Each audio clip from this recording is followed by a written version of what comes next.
We start hearing from him.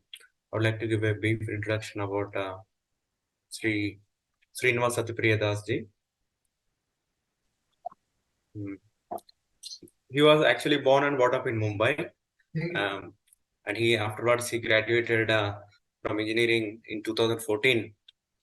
And coming to his professional career, he worked in many multinational companies, starting with HSBC as a software engineer.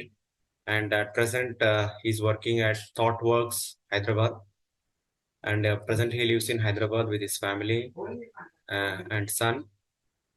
And coming to ISKCON, he's connected to ISKCON almost a decade ago, and he's been practicing since then. And afterwards, he himself started giving training and preaching classes for the various audiences, specifically Telugu audiences, through his online classes on YouTube channel. That is Srinivas Satyapriya Das. If you're interested, you can even find his lectures in English as well. So he regularly conducts a lot of programs at his place, and presently he's leading a group of 120 people, those who are trying to learn Bhagavad Gita through his classes. So today we are very fortunate that he is amongst us. So without wasting further time, I hand over to Srinivas Satyapriya Das ji to enlighten us through his wisdom words. Hare Hare Krishna. Thank you so much, Maya Narsingra Prabhu, for giving me the opportunity to speak something on the Bhagavad Gita. And thank you all the devotees who have taken out your valuable time. It's a working day today, and it's 7:30. You all joined, so really appreciate your sincerity and the interest in the spiritual subject matter. So thank you so much. So today we are going to discuss about a very, very profound and interesting verse from the Bhagavad Gita, which is the 16th chapter, the divine and the demonic natures, where Krishna talks about the Daivi Guna and the Asura Guna. So there we see the verse number 21 is what we are going to discuss today. So I'll display the verse on the screen, and then we will try to understand it from various perspectives and try to see the application that we can draw from it so that our lives can get better.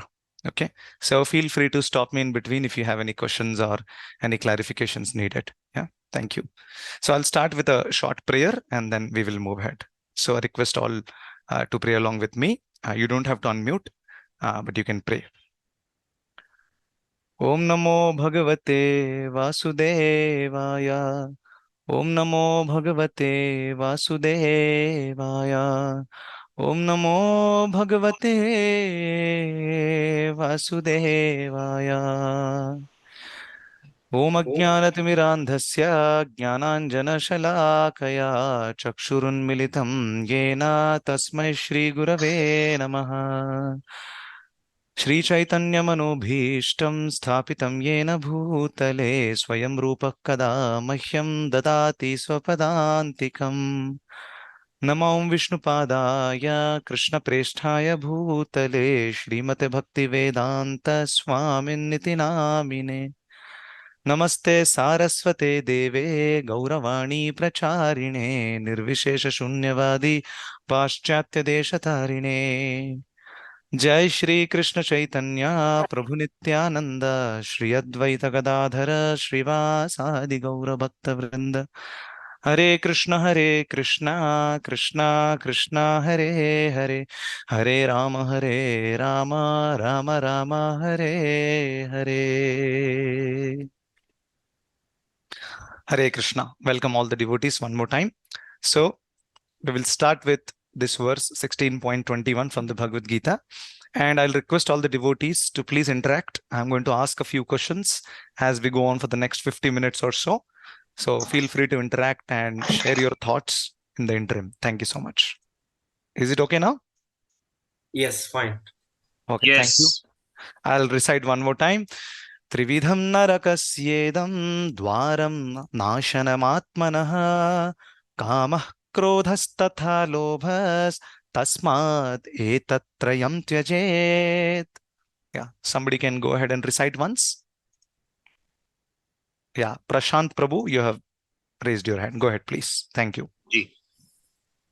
त्रिविधं नरकस्येदं द्वारन्नाशनमात्मनः कामक्रोधस्तथा लोभस्तस्मादेतत्त्रयं त्यजेत्. Oh, very nice. Very, very beautifully recited. Thank you so much, Prashant sir. Thank you, sir. Thank you, Hare Krishna. So now we will try to understand this verse.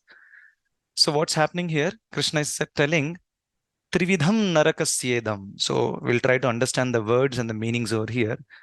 This word Trividham refers to three types, right? Trividham means three types. What? Narakasyedam, of hell. Naraka means hell. So there are three types of gates, or you can say doors. So Dwaram is a word that means gate, or you can call it door as well. So there are three types of gates that take a person to hell. That is what Krishna is saying. And what happens with that? What is the impact of that? Nashanam. Nashanam means what? The general meaning of the word Nashanam in Sanskrit is destroy. So in this particular context, Krishna, by the use of the word Nashanam, he means degrade. Degrade means to fall down from a high standard, come down, right? Why? Who will get degraded? Atmanaha. Atmanaha refers to the self. Or you can say the soul, basically, who essentially we are. We are all individual selves and we are all souls. The soul degrades itself by either of these three gates by getting into the hell. That's what is being discussed over here. What are those three gates? So first is Kama, second is Krodha, and third is Lobha. So Kama refers to desire, and sometimes it can refer to lust as well. Krodha refers to anger, and Lobha refers to greed. Yeah. So therefore, Krishna says, so these three types of, basically, Trividham is referring to these three types of gates, Dwaram, which leads a person to Naraka, which is basically hell, by which the soul or the person gets degraded. And therefore, Krishna says, Tasmat. Tasmat means therefore. You should give up. Tyajet means to give up. So what Krishna is essentially telling us here is, as we can see, there are three doors to hell, as we just discussed some time back. One is Kama, which is basically the desire. Second is Krodha, and third is the Lobha. So we will, each one of them, we will try to discuss in detail and try to see what exactly it means. Okay. So now we will first discuss about desire or Kama. Okay. So I will take another whiteboard here.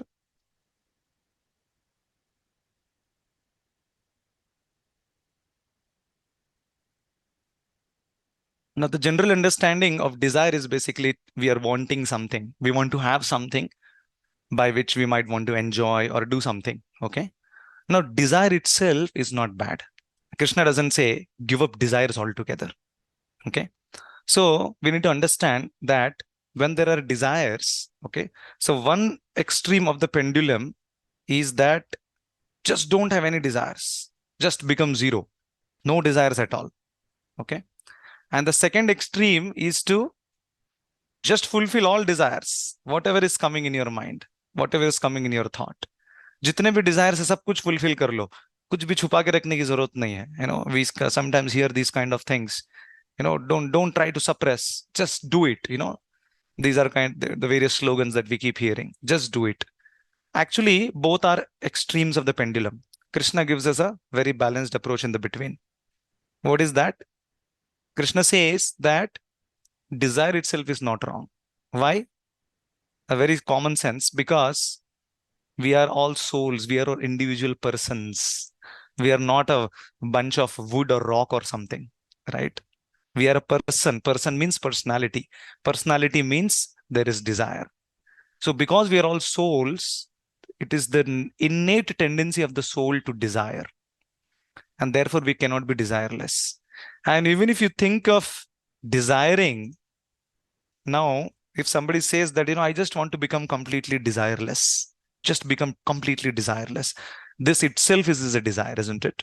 To try to desire to become desireless is also desire. So logically speaking, you can't become desireless. So the only thing Krishna is teaching here is that first is try to discriminate between good desires and bad desires. And secondly, cultivate good desires and give up bad desires.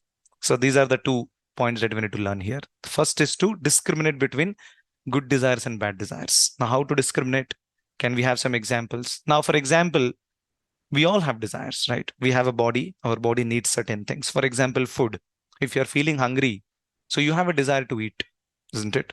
Now, can somebody tell me the desire to eat food to get some strength and energy for the body, is that a problem? Is that a bad desire or a good desire? What do you think? Somebody can tell? Good desire. It's a good desire, isn't it? Because it helps us to function in the world. It gives us the strength. It can keep us healthy, and our life can sustain with that, right? So there are desires that are necessary for the regular functioning in the world, and that is not condemned. That we need to understand, right? So take this example of eating only. So eating food is a good desire. It's healthy desire. Okay. Let's use healthy and unhealthy. Now, overeating, is it healthy or unhealthy? Somebody can tell. Unhealthy. Unhealthy, right? So while eating is a regular requirement for the body, whereas overeating is unhealthy. So this is where we need to differentiate that, because the desire for overeating also arises, especially when there is an opportunity or when nice foodstuffs are made and it's just unlimitedly available. So we try grabbing it, because although the stomach is giving up, the stomach is also giving the indication that, hey, I'm full, I can't take any more. The mind is still hungry. The mind wants more and more and more. The tongue wants more and more and more. So because of that, we keep overeating sometimes. Now that desire is unhealthy because it's not good for us. So even at a material level also, it's not that all desires are bad. The desire for eating food to keep ourselves healthy is a good desire. Can somebody tell any other desire that is a healthy desire? Give an example.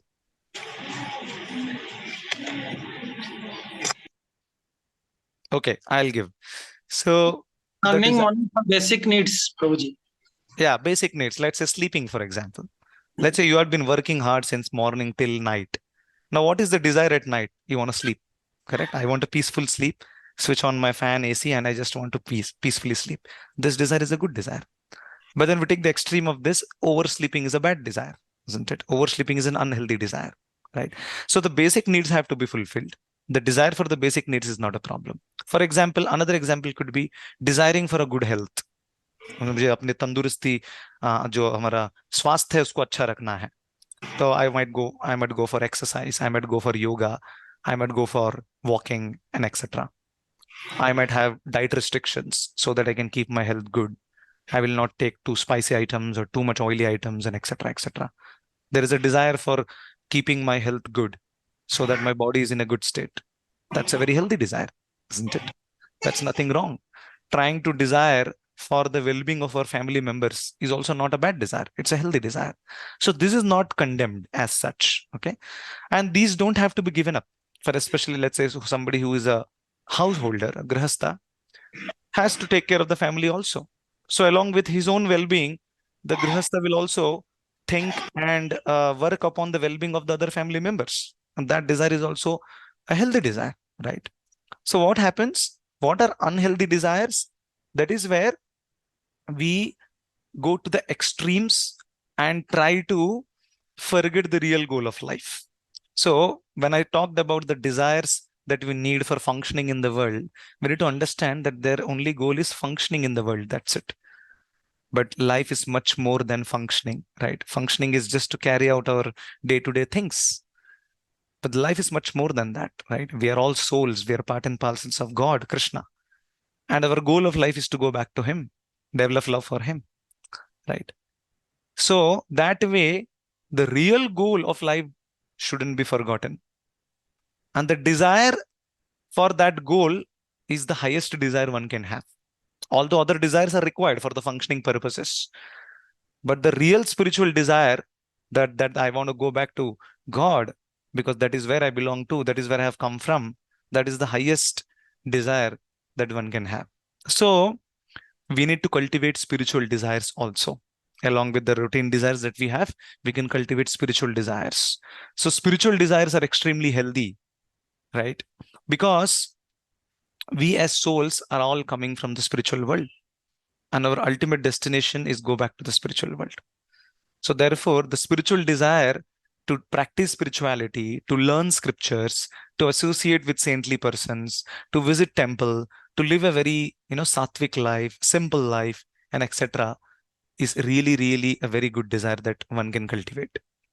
So the first point I talked about was to distinguish between healthy and unhealthy desires, that we already discussed how to distinguish. And secondly, first of all, the capacity to distinguish is also come by studying scriptures. So this Viveka Buddhi that is needed can come by studying scriptures, or it can be from Guru, Sadhu, or Shastra, or by studying it or learning it from some Guru who is an expert in the Shastras, who has applied himself or herself. They can teach. We can understand, oh, this is a good desire, this is not a good desire. We need to have the sense of discrimination, which we can easily build by studying Shastras. And secondly, how to cultivate good desires? Ultimately, it is by association, right? So when we have certain desires within us, the fact is we need to introspect and see that these desires are not just my desires. Truly speaking, our desires, the maximum portion of it is generated because of the kind of people we associate with. So in Pune, I saw one time there is a Symbiosis University. So there is one person, one young boy who came from England to do some education over here. He wanted to do some Indian Sanskrit kind of education over here. So he came. And, England, cricket is not that famous. It's football. And India, cricket is life and soul. So he didn't know anything about cricket. He didn't know who is Sachin Tendulkar. He didn't know who is Virat Kohli. He just lands here. He joins that college. And of course, all his roommates are Indians. They are local Indians over here. And after 6 months, he's telling others about cricket. He's telling how Sachin Tendulkar is a great player. He's telling how Virat Kohli, he made the match won, and so many other things about cricket. So unknowingly, he started developing a desire for cricket.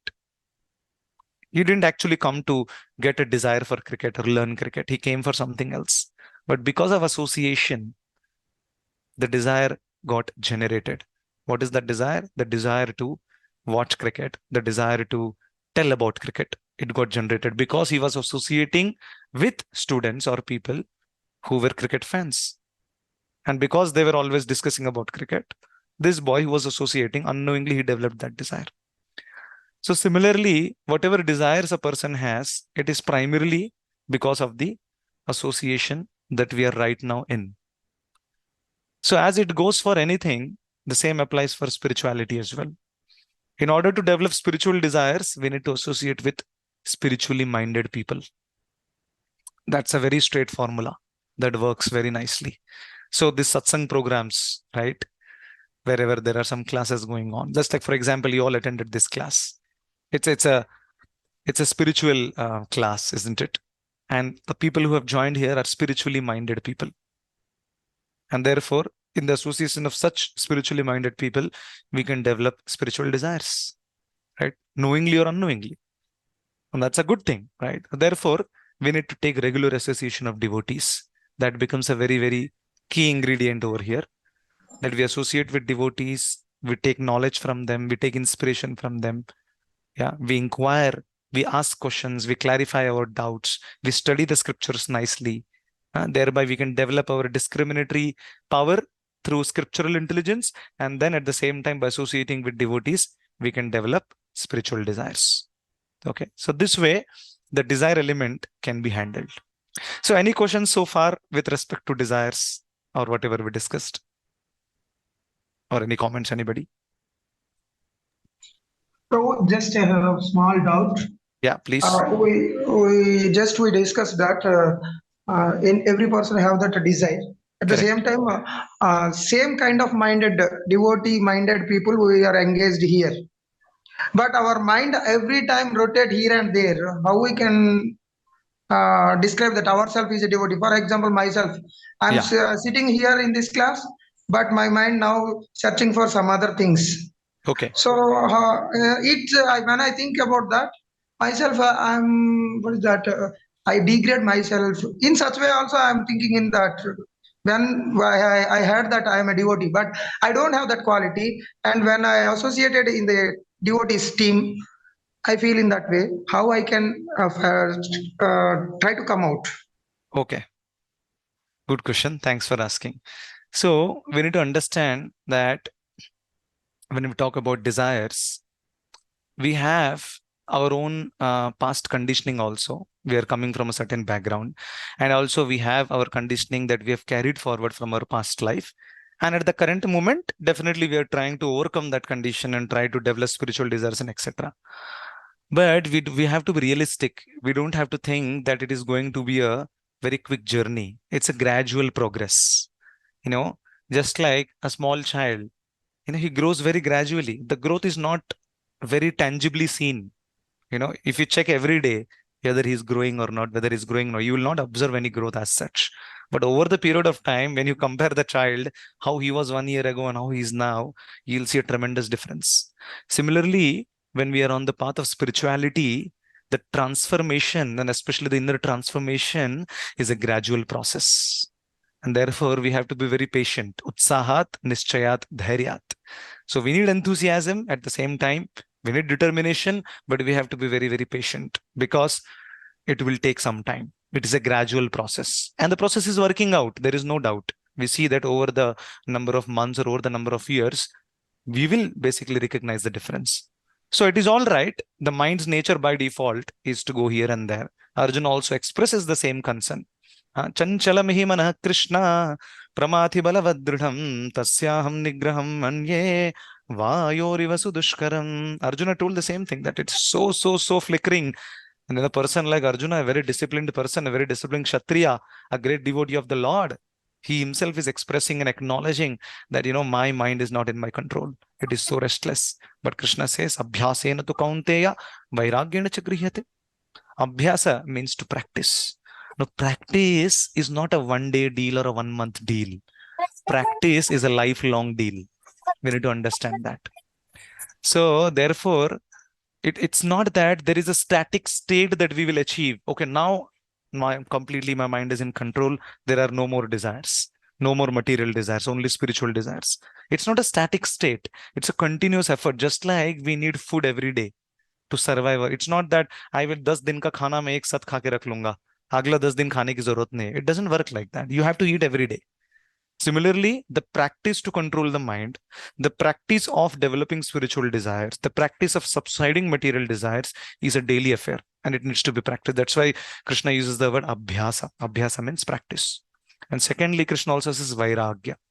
Vairagya here refers to keeping ourselves away from things, situations, and people that will agitate our mind.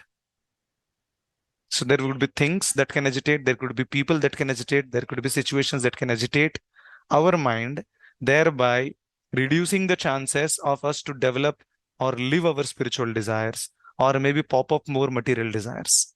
If there are situations like that, if there are people like that, if there are things like that, we need to keep a distance from it. That is vairagya. Vairagya just doesn't mean that just give up everything.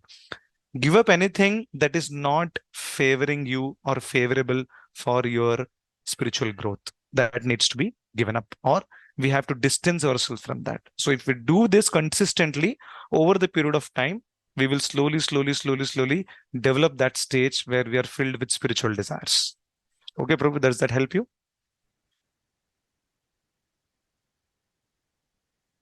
Okay. Thank you. Thank you so much. Hare Krishna.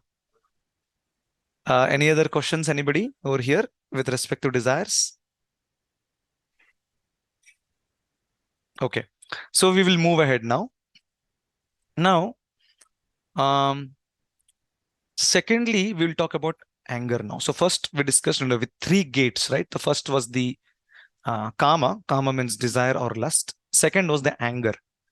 Now, what happens with anger essentially is that if you see the interrelation between both are such that, so here is kama. When kama is not fulfilled, it leads to krodha. And that is basically the anger element. This is desire. And when kama is fulfilled, then we say, ye dil mange more, right? We need more and more. So that is lobha. So this is basically greed. So this can be the correlation between these three. Okay, we can have some basic idea behind that. So what is krodha essentially? Anger. So we see there could be various reasons why anger can come. So for example, when a particular desire is not fulfilled, you had a desire, I want to do this, I want to become that, and somehow didn't work out. So you feel angry. Or sometimes we are people who are trying to control others. We are trying to control situations. We're trying to control people or things. So when we try to do this all the time, we are bound to become angry because we will not be able to control all the time. We cannot control everyone all the time. We have a very, very limited scope. So therefore, we might feel frustrated and it might result in anger. So why is it not working the way I am thinking? And thirdly, when we are perfectionists, perfectionist means we want everything to be perfect. You know, my wife should be perfect. My husband should be perfect. My children should be perfect. Now, my boss should be perfect. Everything should be perfect. No, we are living in an imperfect world. We're trying to, look forward for perfection in an imperfect world will not help us. That's a problem. So therefore, first thing is that we need to acknowledge that trying to become a perfectionist or trying to control people or situations, or maybe there was some desire that didn't get fulfilled. These are the general reasons why somebody becomes angry. We need to understand, first of all, that we are in an imperfect world and therefore nothing over here is perfect. If I just want to see, I have to just go in front of the mirror and see how imperfect I am. And by any chance, if this was a perfect world, then I will not be given a space to stay here because I am not perfect. So all of us are imperfect. So let's acknowledge that and live with what we have. Of course, we can try to improve the situations, but we don't have to get obsessed with that. And now anger itself is not necessarily bad. We need to understand that also. Krishna is not saying just no anger at all, zero anger. Not like that. Anger has its own utility as well, right? So for example, somebody can give me an example of a good anger. When a child doing naughty things, we have to scold them. Yeah, nice. Good example. So when a father, he tells the child, hey, don't eat chocolate, your teeth are already spoiled. The doctor has also warned you, don't eat chocolates. If you want something else, I'll give you, don't eat chocolate. He's repeatedly doing the same thing. So when you speak with words in a very humble way, the child may not listen. The child is small, he doesn't have that intelligence. So sometimes the father becomes angry, and out of anger, the father has to tell, a bit harshly that you should not eat chocolates. Now, this anger is for the benefit of the child. If you're just always loving and if you're not correcting the child, when the mistake is repeating multiple times, it is harmful for the child. So when you're supposed to show anger and when we are silent, actually we are doing a disservice to the person, right? So if it's just no anger, so my son is having bad habits, he's going and smoking cigarette, no anger, just chhod do, kuch bhi karne do. Not like that. No, I am just Atma Rama, Shanti. Not like that. Anger has its utility, and through anger also many things can be set right. And it's important to understand. So again, it requires us to have the discriminatory intelligence, especially when we learn from Guru Sadhu and Shastra, that when to basically express anger and when not to express anger. The biggest problem in this world is that we misapply anger or we express our anger in a place where we're not supposed to. And that leads to so many problems, relationship problems, and health problems, and so many other things. So one example, as we already discussed, a child is naughty or doing some wrong things, the father has to show anger, set it right. Or if you take scriptural example, you take Hanumanji, for example. Hanumanji also used his anger in the service of Lord Ramachandra. For the pleasure of the Lord, to set the things right, to establish dharma, anger is not bad. Now, Kshatriya, for example, is fighting on the war.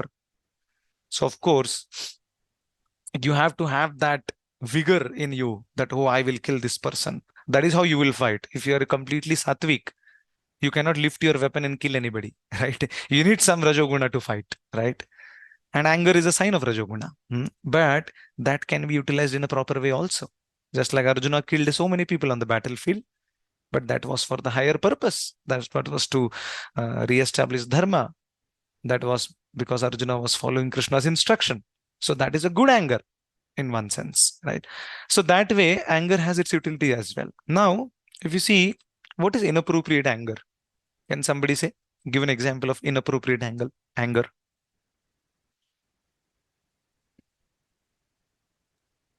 Unnecessarily scolding others without their mistake.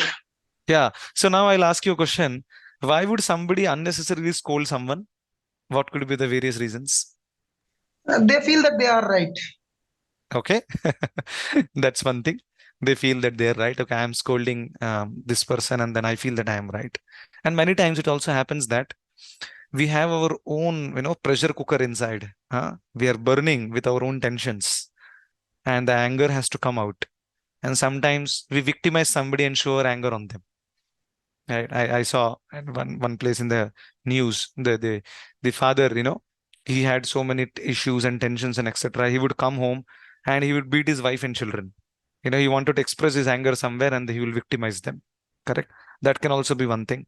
So this is a misapplied anger, right? You have anger on something, you show it on somebody else, right? Somebody is already in tension, something went wrong, and somebody goes and tries to crack a joke on him or her.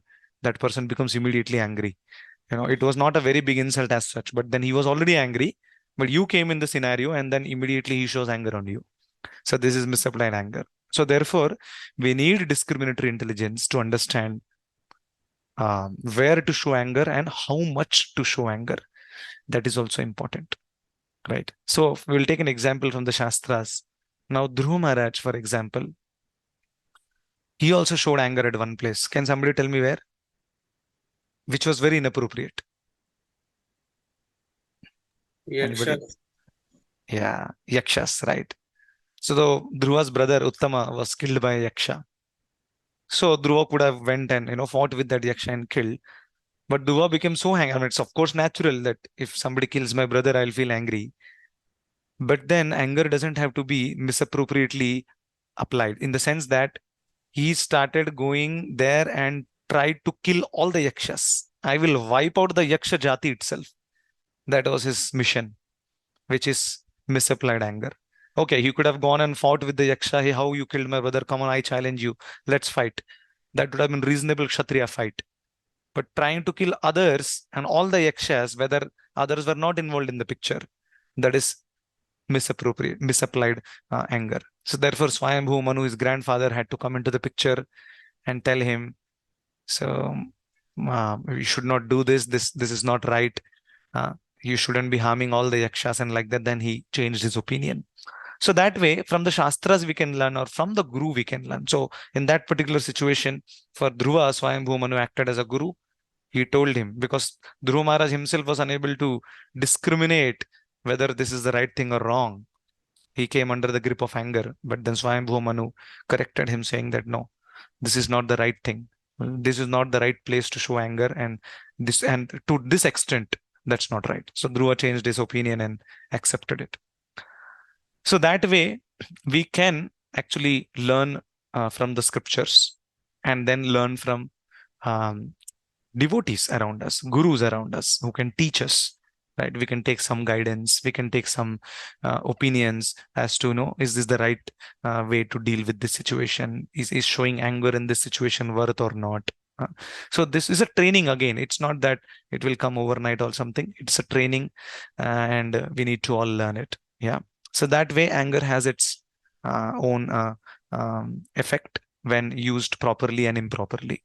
Now, most of the times, the cause for anger is in general, it's not very big. In an ultimate sense, if you see, most of the causes of the anger are sometimes very silly or very trivial. but the consequence of the anger is very huge. And therefore, when we contemplate on the consequences before we take any action, if you're feeling angry, the immediate question one should get is, what is the consequence of this? I'm feeling angry. That if I express my anger right here, for example, on this person, what is the consequence of this? We need to contemplate on that. And thereby, we need to manage our thoughts. We need to manage our anger. So we can, anger management can be a whole different seminar, but then anger has to be managed properly before we could, in fact, express it. So we can contemplate on the consequences. We can analyze the situation, whether the other person is really at fault, whether the other person deserves it or not. We can actually analyze it. I remember one incident in Mumbai. One police wala, he caught hold of a guy. He was drunk. So he was dragging him and taking him away. So that person was telling, why you're taking me? मैंने क्या गलती किया है? And what did I do? Just leave me, leave me. And the police wala was not ready to listen. He was telling, नहीं, चुप बैठो तुम चलो करके. Then what happened? He felt so angry, the guy who was being caught. He started beating the police wala in front of all the people in midst of the road, and that too in Mumbai. And I was just standing besides, I was just observing. He became so angry that he forgot about the consequences of what will happen if I beat a police who is on duty. He forgot about that. So anger is extremely dangerous when we don't manage it properly. Yeah, because Krishna says that, yeah, dhyayato vishayan pumsah sangasteshu upajayate sangat sanjayate kamah kamat krodho bijayate krodat bhavati sammoha. From anger, illusion will arise. Sammohat smriti vibhramaha. From illusion, bewilderment of the memory, and then we fall down. So the memory is bewildered, illusion is created. We are not able to see things as it is. You're trying to beat a police wala who is on duty. Come on, you can't do this silly thing, right? But he did that, and the consequence was so huge. The whole police van came and they took him by beating him on the road. Now you can imagine what all might have happened after that. Yeah. So he could have simply thought before taking that action, hey, he's a policeman on duty. If I beat him, my life is going to be spoiled. So let me sort it out in a different way. He could have thought that, but no control over the emotions, right? So therefore, it's extremely important to understand that we need to manage our thoughts effectively. And the best way to effectively manage our thoughts is to use the gateway of intelligence before our thoughts manifest into actions. So I'm just drawing it and showing that here is our mind. And let's say here we are.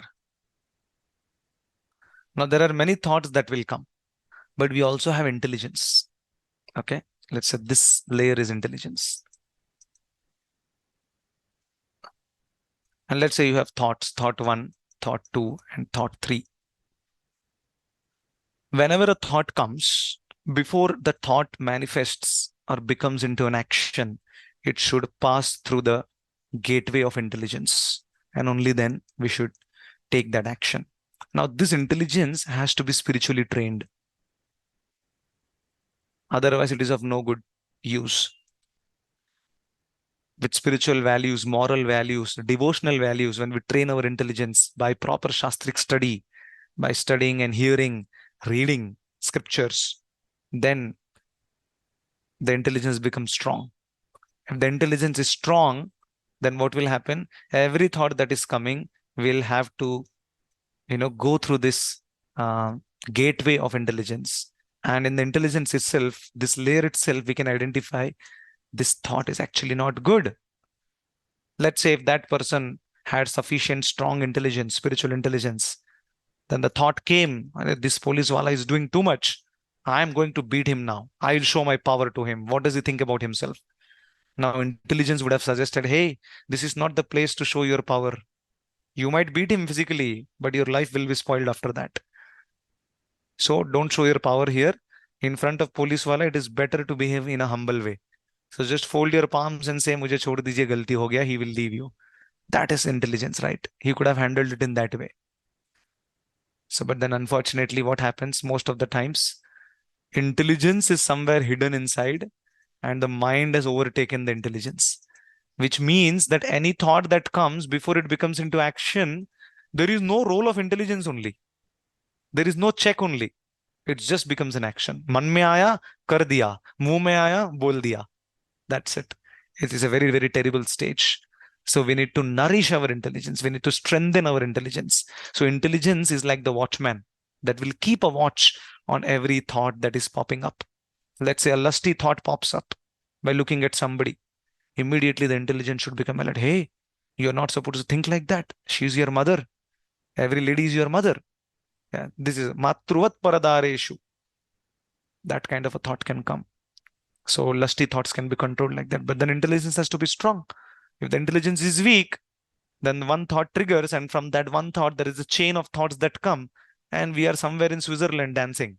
And then we realize, oh my God, I thought too far, right? Because the intelligence was present, but it was not in action. Yeah, it was hibernate mode. So therefore, it needs to be strengthened. So intelligence is like the watchman. So imagine in your society, you have a watchman who is like this thin. If you just blow only, he will, float in the air, fly in the air. If that is the watchman situation, this thin, any simple thief can easily come and break into the apartment and cause a huge damage, isn't it? So the watchman has to be very, very stout, strong. The watchman is strong. The thieves will look at the watchman and run away. Arey, ye bahut marega, isn't it? So similarly, our intelligence is our watchman. We have to train it in such a way. We have to make it so strong that any negative thoughts that are going to degrade us, lust, anger, greed, we will be able to control it nicely and then keep it aside and not convert that thought into action. So that way, one of the important lessons here is to strengthen our spiritual intelligence. And also we will need some personal guidance also many times. Our own intelligence may not be sufficient most of the times, right? We can take some personal guidance from some mature people who are really at a very good stage, and they can guide us. We can take some guidance from there. So that way we have to manage. Okay. We cannot give up anger. We cannot give up desire. We cannot give up greed. We just have to manage it in the right way such that we don't degrade ourselves. Right. Like that. So that's about anger. Now, the three grades, as we discussed, now we will discuss about lobha. Lobha means greed. So I was drawing the diagram. So here is desire. When the desire is not fulfilled, it results in anger. And when the desire is fulfilled, it results in greed. So greed is basically wanting exorbitantly high quota, which is not allotted to us. So everyone has their own quota in their life, right? This belongs to me. This is my quota. This is my house, and etc., which is not bad. But when we try to encroach upon others' quota or trying to acquire something which is exorbitant, which is unnecessary, there is need and there is greed. So needs are important. We need a house. We sometimes need a two-wheeler. We need a car. Yeah, we might need some good clothes to wear in the office. It's a need. But greed, the greed is very, very harmful, especially when not managed properly. So greed also can be applied in a spiritual sense that we will see now. So first of all, as far as greed is concerned, can somebody give me an example of a greed that is not at all healthy? Somebody. Accumulating money. Yeah, accumulating money is not a problem. Accumulating money by unfair means, so that iska bhi mujhe chahiye, uska bhi le lunga, iska bhi le lunga, sab mujhe chahiye. In an unfair way, that is a problem. Accumulating money is needed because we all need money, right? We are all working. We have families. We have our bills to pay. We will need money, definitely. But trying to accumulate money in unfair means, I was in Mumbai. So there was this businessman. So business, it can be done fairly and unfairly both. A fair business is that you put a reasonable margin and you give a quality product to the people, to the customers. They will be happy. So now the greed increased so much is that I will give a third class quality product and still charge them high price. What will happen with that? my margin will increase. Previously, my margin was 10%. Now my margin will be 70% because I'm reducing the quality. If I reduce the quality, I can produce more and I will sell more at the same high price.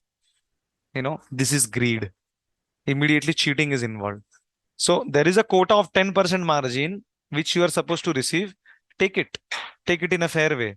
No, I want more and more.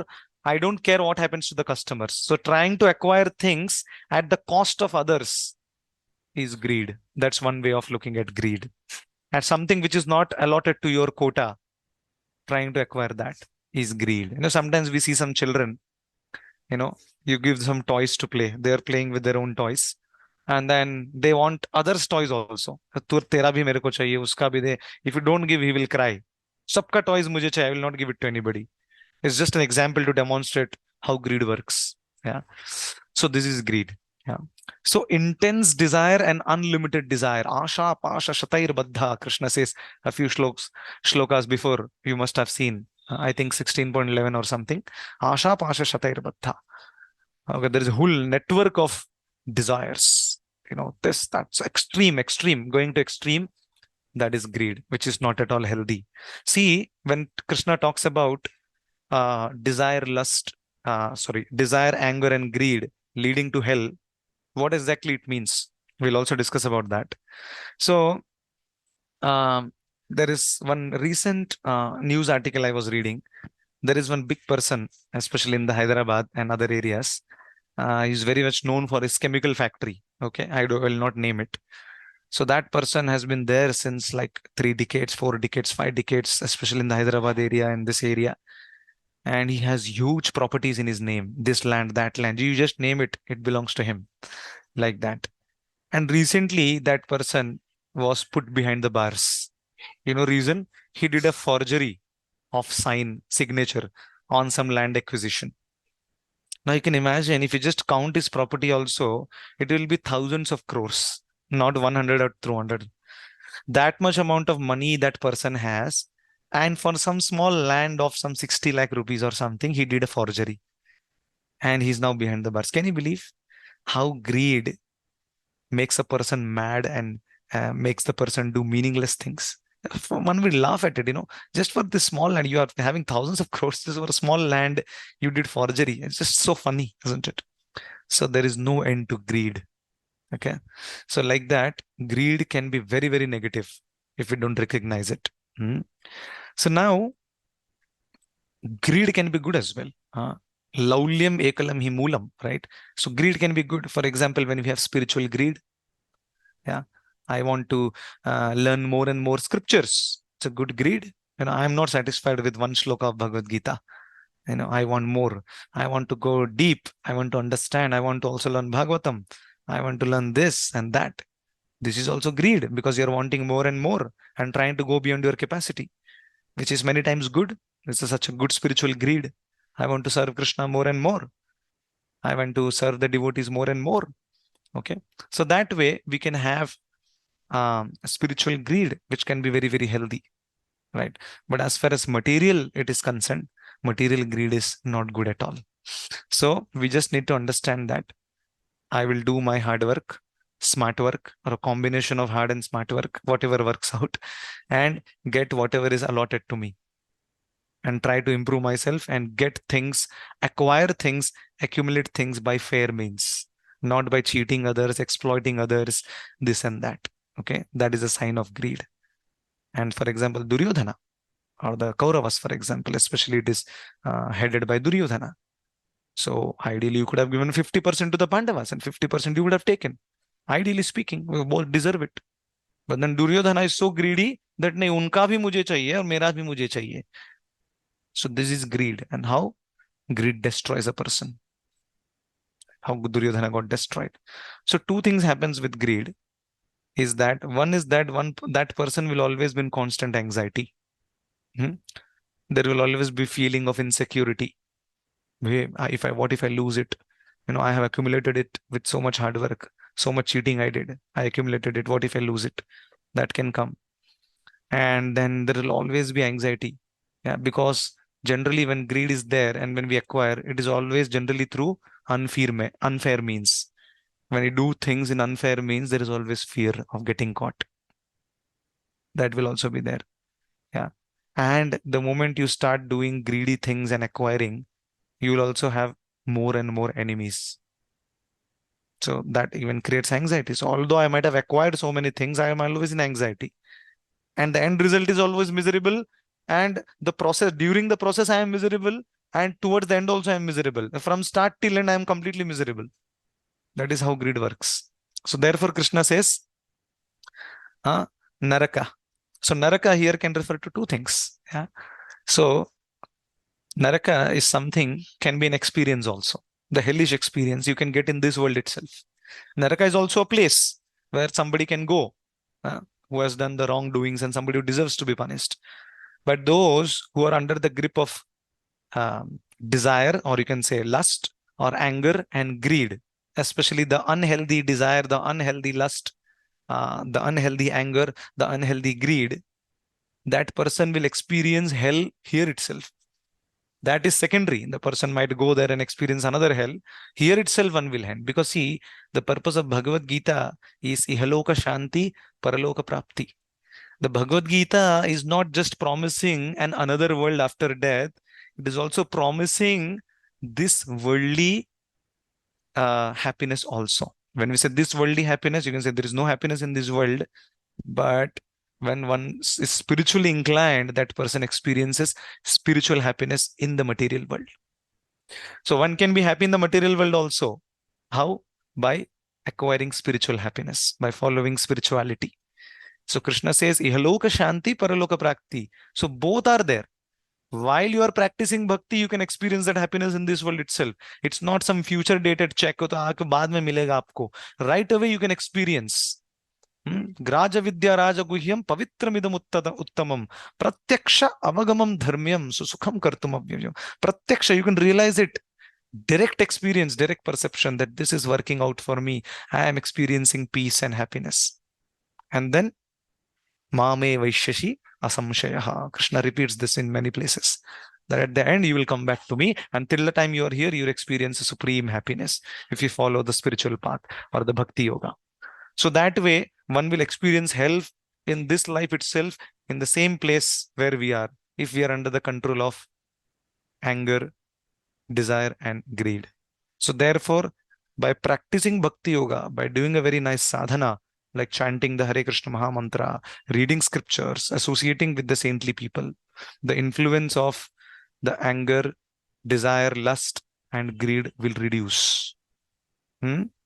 So that way, we will slowly progress towards experiencing a very high happiness, by which, although momentarily or sometimes we might relapse to anger or desire or greed, but it will not really impact us. It will come and go away. It will just be a passing emotion. It will not be a prominent emotion. So that way, when we focus on our spiritual values or spiritual practice with proper understanding, in the proper guidance of the devotees, then we can easily, handle that and live a very happy life. Thank you so much. Hare Krishna.